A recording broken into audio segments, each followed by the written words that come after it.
Bonjour, j'espère que vous allez bien. La maladie du swollen shoot est un fléau qui menace l'une des cultures les plus précieuses de notre planète, le cacaoyer, qui n'est ni plus ni moins que la plante qui produit les fèves de cacao utilisées pour fabriquer le chocolat qu'on adore tous. Cette maladie causée par un virus a des conséquences dévastatrices. Elle se manifeste par des symptômes visuels tels que des bandes rouges sur les feuilles, des mosaïques en fougères, mais également des gonflements de rameaux. Les arbres infectés souffrent alors d'un dessèchement progressif, de la perte de fleurs et de cabosses, mais également de la croissance anormale des bourgeons. Les ravages de cette maladie sont incalculables. Par exemple, pour les agriculteurs, elle représente ou elle se traduit par une diminution dramatique des récoltes, mais également des pertes économiques importantes. Pour les nations productrices de cacao, comme la Côte d'Ivoire, premier producteur mondial avec près de 2,2 millions de tonnes de cacao par an, et également le Ghana, deuxième producteur mondial avec près de 1 million de tonnes par an, cela représente une grande perte économique. Car une grande part du PIB de ces nations-là repose sur cette culture. D'ailleurs, par exemple, pour la Côte d'Ivoire, selon la Banque mondiale, euh, le cacao représente environ 15% du PIB national. À eux deux donc, c'est-à-dire le Ghana et la Côte d'Ivoire, ces deux-là fournissent 2 tiers des fèves de cacao sur le marché mondial. Donc imaginez un peu. Pour les chercheurs, cette maladie représente un défi majeur dans la lutte pour la sécurité alimentaire mondiale. C'est là que l'intelligence artificielle et le deep learning vont intervenir. Ces technologies vont nous permettre alors de créer des modèles de prédiction puissants qui peuvent identifier les symptômes de la maladie du swollen shoot sur les cacaoyers avec une certaine précision inégalée. Elles offrent alors un espoir dans la lutte contre cette maladie dévastatrice. Mon projet, ou mon système de prédiction de la maladie du swollen shoot, que j'ai affectueusement appelé le swollen killer, ne va pas se contenter de repérer les symptômes visuels, il va offrir des avantages à tous les niveaux aux agriculteurs, aux utilisateurs. Pour les agriculteurs, il va permettre une réaction rapide pour protéger les cultures, économisant ainsi du temps et de l'argent. Pour les chercheurs, il va offrir une solution pour surveiller l'état de santé des cacaoyers à grande échelle, bien évidemment, et permettre également une intervention précoce. En fin de compte, ce projet s'insère alors dans la lutte contre la maladie du swollen shoot. Mon nom est Régis Nguessan et aujourd'hui, je vous souhaite la bienvenue dans cette présentation de mon projet de prédiction de la maladie du swollen shoot sur le cacaoyer à l'aide du deep learning. Nous allons ensemble explorer comment ce projet peut aider à diagnostiquer et à lutter contre cette maladie dévastatrice. Tout commence avec une interface utilisateur assez simple, mais tout de même puissante. Les agriculteurs et les chercheurs vont utiliser cette interface pour entrer des caractéristiques visuelles de leur cacaoyer, pour obtenir par la suite des prédictions sur l'état de santé de leurs plantes. Tout simplement.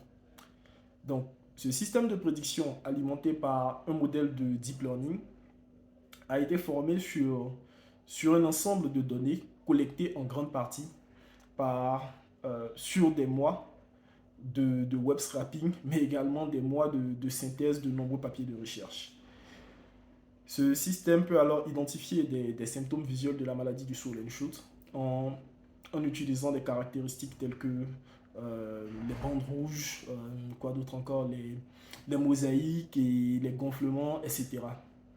So, let's go pour une démonstration pratique. Super. Maintenant, on va essayer de passer à la démonstration pratique de notre application. Pour ce faire, déjà, je vais lancer l'application. Un instant que j'entre la commande. Donc, la commande est simple. Je vais rentrer la commande. Voilà, python app.py.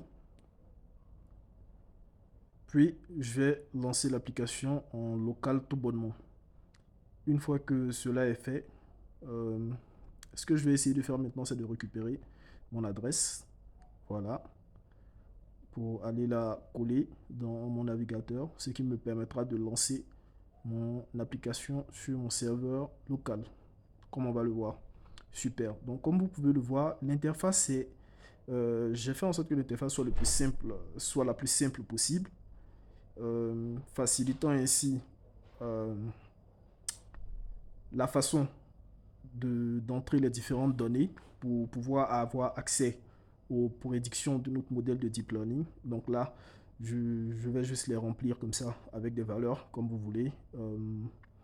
N'importe quelle valeur juste pour tester, pour voir l'aspect fonctionnel de la chose. Voilà, vous pouvez manipuler l'interface comme vous voulez, c'est assez intuitif, avec des flèches, avec juste le nom du paramètre à entrer, le nom du symptôme à entrer.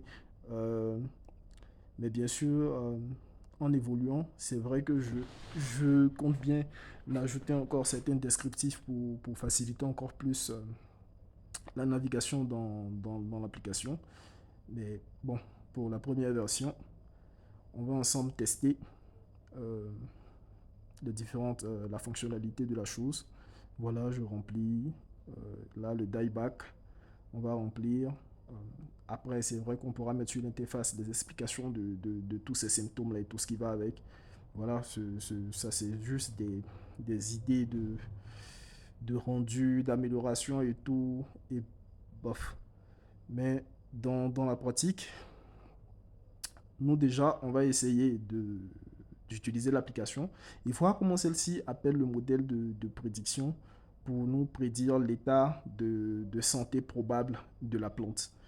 Donc voilà, on remplit tout simplement et on demande à ce que l'application nous fasse une prédiction. Donc là, en cliquant ici, on fait appel au modèle de deep learning qui nous dit que l'état prédit de la plante est infecté tout bonnement. Donc voilà, je pense que comme vous pouvez le constater, ça fonctionne hyper bien. Vous pouvez tester ça à l'infini. Voilà, pour ceux qui ont du temps, en tout cas, moi je suis fatigué. Bref. Et ouais. Donc c'était un peu ça pour vous montrer la démonstration pratique de la chose. Comment utiliser un modèle de deep learning dans une application assez simple et assez intuitive pour que des techniciens, des agriculteurs puissent l'utiliser, mais aussi pour que les chercheurs puissent l'utiliser. Donc là, je vais revenir ici à VS Code, essayer de vous montrer un peu le modèle. Ouais. Comment j'ai créé le modèle et tout ça. Donc sûrement que peut-être dans une prochaine vidéo, pour ceux qui le désirent, qui vont me contacter, je vais leur parler un peu de comment j'ai fait l'aspect web. Mais pour le modèle, voilà, c'est avec TensorFlow. Ensuite, j'ai défini l'architecture de mon réseau de neurones en définissant les différentes couches d'entrée, les différentes couches de sortie. J'ai défini le compiler, l'optimiseur que j'utilise avec, ici c'est l'optimiseur SGD. Voilà, j'ai tuné mes hyperparamètres et bof. Voilà en somme comment le modèle a été construit. C'est vrai que c'est pas une démonstration technique, c'était plus une démonstration pratique. On aura le temps de parler de l'aspect technique si vous le souhaitez, beaucoup plus tard et tout ça. Mais voilà, pour la démonstration, c'était ça pour vous montrer à quel point on peut utiliser le deep learning avec un travail sérieux. C'est vrai que la collecte de données est fastidieuse sur des mois, je l'avoue. Le fait de nettoyer les données, de les mettre en forme comme il faut et tout ça. Mais après, voilà, le résultat y est et on obtient quelque chose qui est fonctionnel et qui peut aider les institutions qui luttent contre ce fléau-là et tout ça.